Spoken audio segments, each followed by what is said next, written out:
So it's a nice, sunny, beautiful Saturday morning, and we just had some snowfall last night, yesterday early morning into the morning.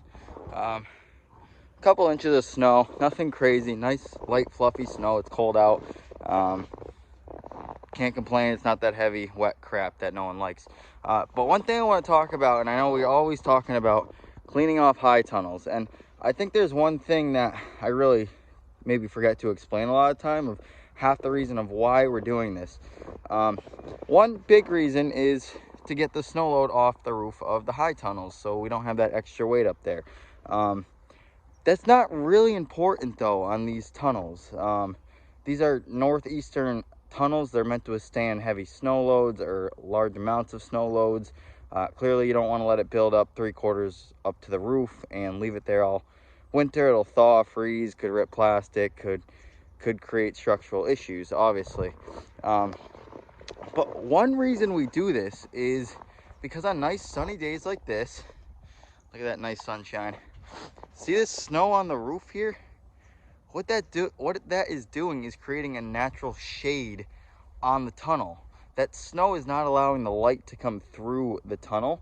And it's like 10 o'clock right now, and it's time to take the remay off because it should be getting warm enough in the tunnels to where things are thawing out and they can start doing a little bit of growth, get some fresh air, etc., etc.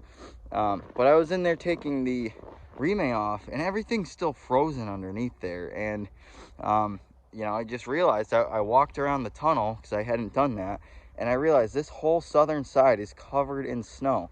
This is the most essential, important side of the tunnel because in the winter, our sun is so low in the sky, our southern facing slopes are the ones that are really taking in that sunshine. I could give a crap about the north side. It's not really doing a whole lot. If you can see where the angle of that sun's coming down. So what I'm doing right now is I'm going to clear both sides, but I'm really going to work on clearing this side out so that sun can start penetrating through the plastic and start actually heating the greenhouse. Clearly, you know, this bottom half where the roll-up sides is definitely eating some sun right there, which is awesome. But this top part that is pretty much, I'm almost done, but was pretty much all the way covered with that snowfall, is not allowing that sun to come through. And you know, it's all with how you put your plastic on. We've learned a lot in the past couple years with putting plastic on. Our middle tunnel here, which, you know, might get a little more sun exposure, also has a lot better tightness of greenhouse plastic on it. You can see I haven't touched this at all yet, and about half, if not 3/4, doesn't have snow on it. So this side right here is definitely gaining a lot more sunshine, and I bet if I walked in there right now, it'd be a lot warmer than walking into this tunnel right now. So I'm gonna spend some time this morning to clear the snow off these. I don't like the snow sitting on them for a while. You guys can look back in other videos. We use this. It's like a 16-inch rubber or styrofoam broom, if you will. Kind of like a big snow scraper for your car. I've noticed this plastic is pretty durable over the years. You can bang the thing on it, you can knock the snow off it, you can push from the inside.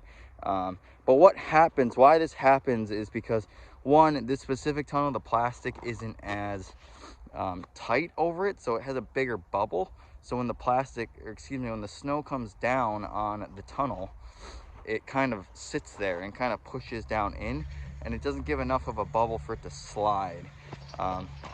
Also, what could happen is the heat from underneath, or from inside the tunnel, kind of radiates out, and that can actually heat up the plastic and kind of make it sticky. And that way, the snow actually kind of starts sticking to the plastic, like you see here, and doesn't give it that nice sliding face for the snow to come off.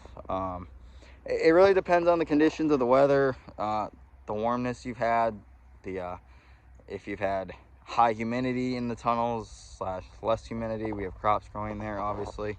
So there's a couple different variables that kind of react to this. But long short of the story, if you want to heat up your tunnels more, you're a little worried about the snow sitting on them, just get a cool, simple broom and spend half an hour and just knock it off. It's not that time consuming. Some days I leave it.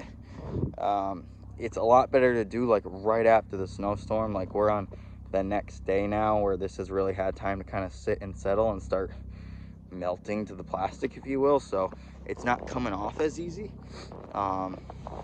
Granted, I want to get some sleep yesterday because I was up all night plowing. So anyways, we're gonna get back to it. A little today's dirt and dealing with the high tunnels in the winter.